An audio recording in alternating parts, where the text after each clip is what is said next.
Hello all and welcome back to Jolly Good Journeys. In today's video, I'll be covering my itinerary for my 6-day Albania adventure. We'll cover Berat, a city of 1,000 windows, Gjirokastër, city of stone, the lively capital Tirana, and some nature escapes in between. So let's dive in.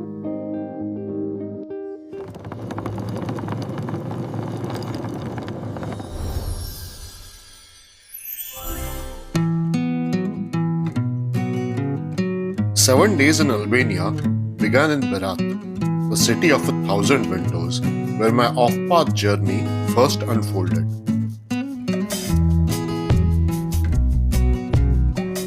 I started in the Mangalam quarter, winding my way through steep cobblestone alleys between tightly packed Ottoman houses. With every step, Berat felt less like a destination and more like a lived-in museum, where people still moved through the same streets their ancestors walked centuries ago. The pace here was slow, gentle, and impossibly calm.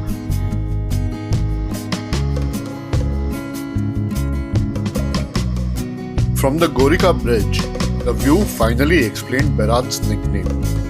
Across the river, the hill was covered in rows of white facades, their dark frames stacked one above another like careful brushstrokes. Hundreds of windows stared back at me, catching the light and giving the city its famous, almost otherworldly glow.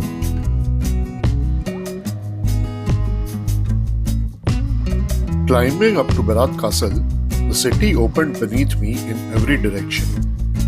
Inside the fortress walls, stone houses, narrow lanes, and small churches hinted at a time when this was a self-contained village of its own.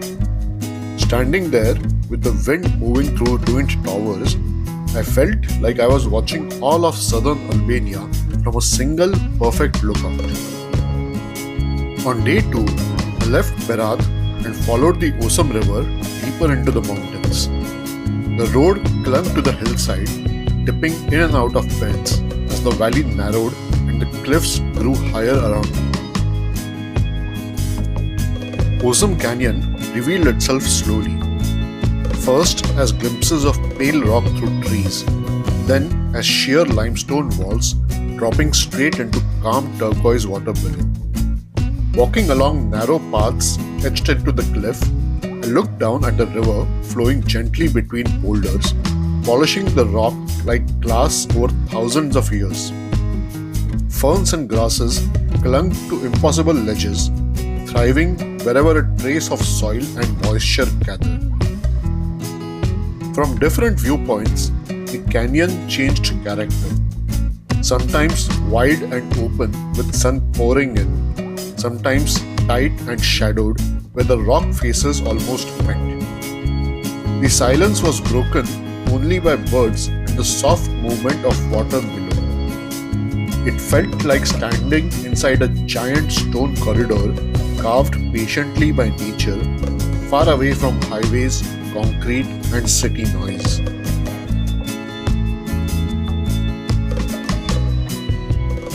Next stop of the day, a short forest trail to Bogwe waterfall carried the sound of water ahead of me.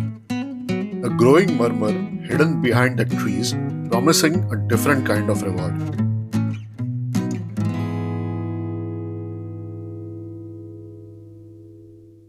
Bogwe waterfall wasn't huge, but it was beautifully placed. A graceful curtain of water spilling over a moss-covered ledge into a crystal clear pool.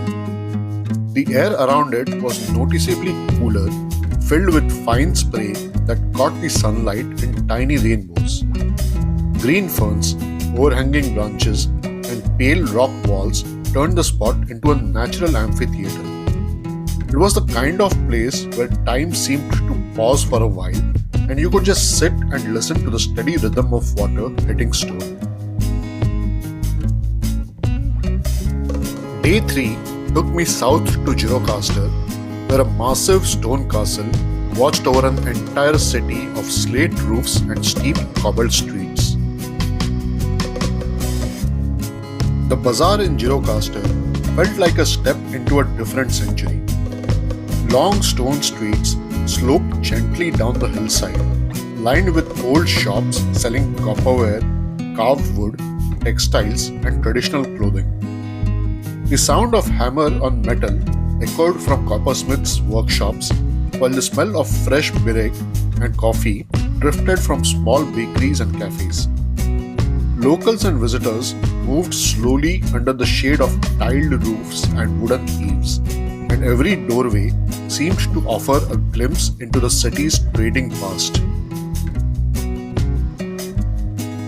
Inside the castle, wide stone corridors and vaulted chambers led from one hall to another, with old cannons and artillery pieces lined up beneath the arches. Some walls still bore the marks of conflict, cracked and patched over decades. From openings in the fortress, the views back down over the city were spectacular. Layers of slate roofs cascading down the hillside, framed by high mountains in the distance. The castle felt less like a ruin and more like a living record of everyone who had tried to control this valley.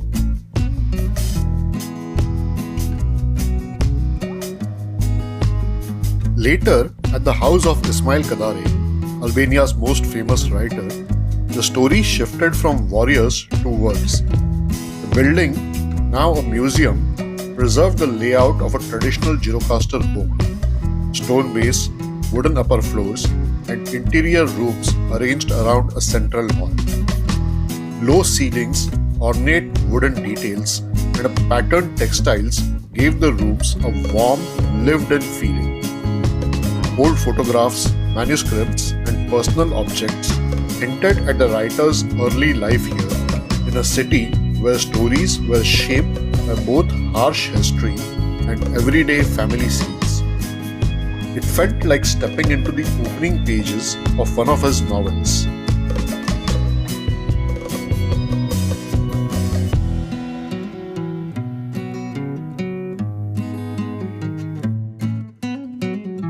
Day 4's visit to the Blue Eye Natural Preserve began with a very Albanian kind of traffic jam. A flock of sheep slowly crossing the road in front of my car.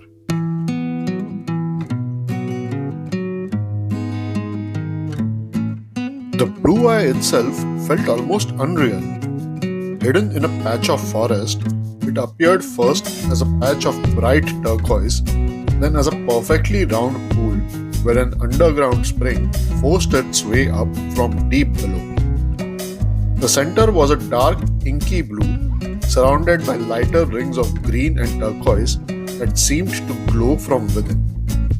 Even standing right above it, you could see bubbles and currents constantly rising to the surface. The water was icy cold, crystal clear, and unlike anything I had seen before.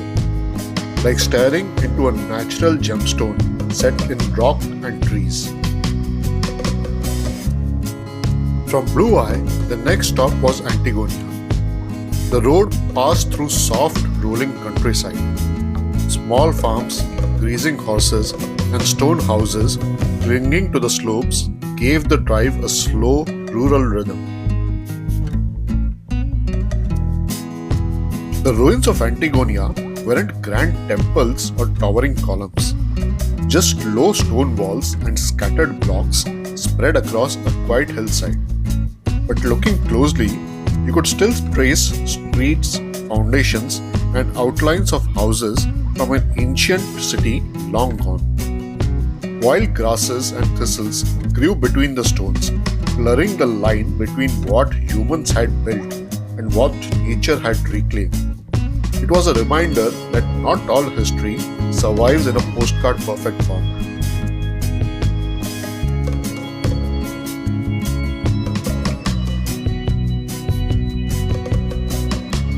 Day 5 brought me to the capital Tirana and its broad open Skanderberg Square. This was the country's meeting point, a wide expanse of stone surrounded by museums, government buildings, and remnants of socialist architecture, now softened by people strolling, cyclists passing through, and children playing. In the middle, the statue of Skanderberg on horseback stood proudly, the national hero facing out across the square as if still leading the way. Just off the corner, the Ethem Bey Mosque added a much older layer to the scene. Its slender minaret and detailed exterior felt almost delicate next to the heavier concrete buildings. Inside, original frescoes and motifs spoke of a time when faith, not ideology, defined this part of the city.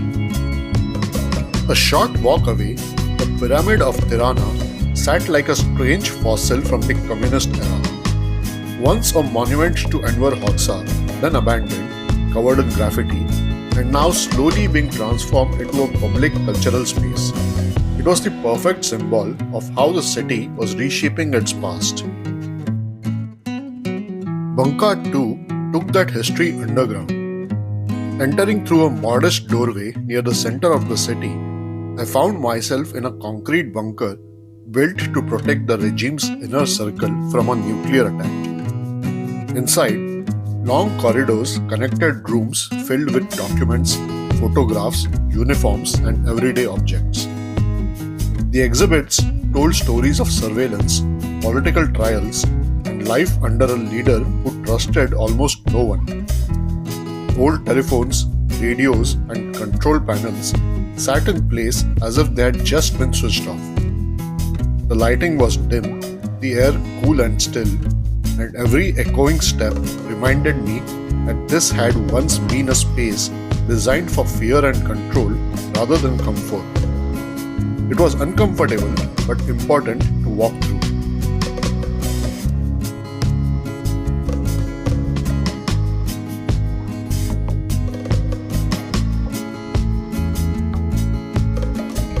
On my last full day, I escaped the city's noise by taking the Daiti Express cable car up into the mountains. As the cabin climbed, Tirana slowly stretched out below, blocks of flats, stretches of parkland, and distant roads, all becoming a colorful patchwork framed by hills and sky. My final stop of the trip was Bankat 1, the largest of Albania's Cold War bunkers, built into the side of Mount Daiti. Walking through its thick glass doors felt like entering a different world entirely. Long, low corridors connected dozens of rooms where military leaders and government officials were meant to continue working if war ever came. Offices still held desks, typewriters, maps, and phones set up exactly as they might have been decades ago. Other rooms showed emergency medical facilities, sleeping quarters, and communication hubs, all preserved to tell the story of a country that spent years preparing for a disaster that never happened.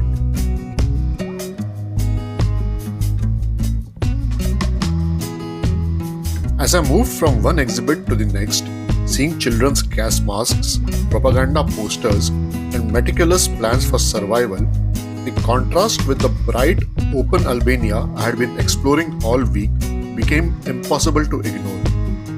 I had started among the white houses of Berat, followed rivers through canyons, stood in stone cities and beside sapphire springs, and wandered through lively bazaars and modern squares. Ending the journey inside a mountain, surrounded by cold concrete and memories of fear, brought the whole trip into focus. Albania wasn't just beautiful landscapes and charming towns. It was also a country still processing a difficult past. Stepping back into the daylight, I felt grateful to have seen both sides. The stunning scenery and the honest, often painful stories that run just beneath its surface.